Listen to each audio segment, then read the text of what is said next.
अगर तुम ये सोच रहे हो कि ये वीडियो तुम्हें एंटरटेन करेगी तो भाई मैं कह रहा हूँ इसे यहीं छोड़ दे। लेकिन अगर तुम इस मकसद से आए हो कि ये वीडियो तुम्हें मोटिवेट करेगी तो तुम्हारा भाई गारंटी देता है तुम्हें मोटिवेट करने की, बशर्ते इसे पूरी देखना। और फिर भी वीडियो अच्छी ना लगे तो खुले मन से डिसलाइक मारना, लेकिन अगर अच्छी लगे तो लाइक और सब्सक्राइब करके ही जाना। आज सबसे बड़ी प्रॉब्लम्स हमारे साथ पता है क्या है? हम लोग पढ़ाई में टॉपर्स तो बनना चाहते हैं, लेकिन हम लोगों को टॉपर्स की पहचान ही नहीं है।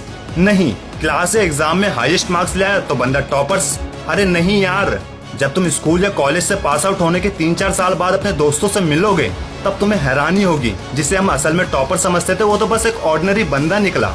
और जिस बंदे पर साला किसी ने ध्यान ही नहीं दिया वो बंदा झंडे गाड़ के बैठा होगा। क्यों? क्योंकि हम लोगों ने ज्यादा मार्क्स लाने वालों को टॉपर समझने की गलत सोच बना रखी है। अब मुझे ये बताओ, लास्ट बेंच पर बैठने वाला बंदा जो एवरेज नंबरों से पास होता है लेकिन किताबों से समझता है रट्टा मारने की बजाय, भले ही उसके आंसर शीट में लिखे हुए आंसर्स किताबों के आंसर से डिट्टो मैच नहीं होते मगर मीनिंग सेम है, तो क्या वो बंदा टॉपर्स नहीं बन सकता? पता है हमारी एजुकेशन सिस्टम की सबसे बड़ी प्रॉब्लम्स क्या है? यहाँ केस स्टडी नहीं होती, सिर्फ डेफिनेशंस को याद करो। थ्योरी थ्योरी थ्योरी, हमें रोबोट्स बनाया जा रहा है। हाइड्रोक्लोरिक एसिड से हाथ जलता है, क्यों जलता है? क्योंकि किताबों में ऐसा लिखा है। सर किताबों में ऐसा किस बेस पर लिखा है? अब तुम टीचर से जुबान चलाओगे? 50 फट्टू स्टूडेंट्स में से एक हिम्मत करके पूछे तो उसे जुबान चलाने के जुर्म में डांट कर बैठा दिया जाता है। बाकी बच्चे की क्यूरियोसिटी और कॉन्फिडेंस का क्या? खत्म, डी एंड। और एक फर्स्ट आने वाले स्टूडेंट से आंसर पूछने पर उसका डिट्टो सेम किताब वाला आंसर देने पर उसे शाबाशी दी जाती है। क्यों, कब, कैसे पूछने वाले को तो लोग बस फुद्दू या डम ही समझते हैं। पर मैं कह रहा हूँ तुम किसी के फुद्दू समझने से क्यों, कब, कैसे सवाल पूछना बंद मत करना,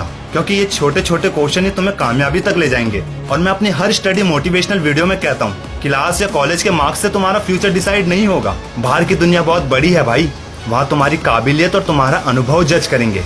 क्या खूब कहा है किसी ने, a single piece of paper can not decide our future. और एक बात भाई, इंटेलिजेंट बंदा वो होता है जिसका आईक्यू ज्यादा होता है, और ये साइंटिफिकली प्रूव्ड है। क्लास में फर्स्ट आने वाले स्टूडेंट्स से ज्यादा आईक्यू एवरेज स्टूडेंट्स का होता है। मैं ये बिल्कुल नहीं कह रहा कि तुम क्लास में फर्स्ट आना जानबूझकर छोड़ दो। अरे जो पढ़ रहे हो उसे समझो और फिर एग्जाम में जितना समझ में आया उसे लिखो।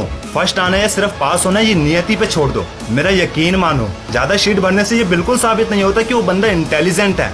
जो कम शब्दों में सही बात लिखता है वो होता है इंटेलिजेंट। पढ़ाई का असली मतलब क्या होता है? लर्निंग, वो लर्निंग जो सिखाए कहीं से भी, सिर्फ किताबों से जरूरी नहीं। शायद यही कारण था कि बिल गेट्स और एलोन मस्क जैसे ड्रॉप आउट आज सक्सेस है, क्योंकि उन्होंने कॉलेज छोड़ा, पढ़ाई नहीं। अरे जितनी हमारी अब तक की किताबें नहीं होंगी उनसे बड़ी तो उनकी लाइब्रेरी होती है। विंडो कंपनी का सीईओ सत्य नडेला महीने में 10-12 दिन तो अपनी लाइब्रेरी में पढ़ते पढ़ते जमीन पर सो जाता है, और हम सोचते हैं ये लोग अपनी लग्जरी कमरे में एसी चलाकर आराम से सोते होंगे। एक बात बोलूं, भले ही सुनने में थोड़ी कड़वी लगे पर याद रखना, आज अमीर और अमीर इसलिए नहीं हो रहा क्योंकि उनकी किस्मत के ताले खुल गए या फिर उन पर लक्ष्मी मेहरबान है। वो अमीर इसलिए हो रहे हैं क्योंकि वो अपने काम की स्पीड दुगनी करते जा रहे हैं, और हम गरीब लोग टूटकर बिखरे हुए हैं। अमीर वर्सेस गरीब के अंतर में बहुत जल्दी मैं एक वीडियो बनाऊंगा, लेकिन इस वीडियो के अंत में बस इतना ही कहूंगा, जब जब तुम पढ़ने की सोचोगे तुम्हें हर बार अपने मन पर बेरहमी से अत्याचार करना होगा, क्योंकि इतिहास साक्षी है पढ़ाई और मन की एक साथ आपस में कभी नहीं बनी। तुम्हें इनमें से किसी एक को चुनना होता है। यही चुनाव हमें टॉपर्स और फेलियर्स बनाते हैं, और जबकि हम ये अच्छे से जानते हैं कि इन दोनों में से कौन सी चीज हमारे लिए फायदेमंद है। पर मन पे काबू पाना इतना आसान है क्या?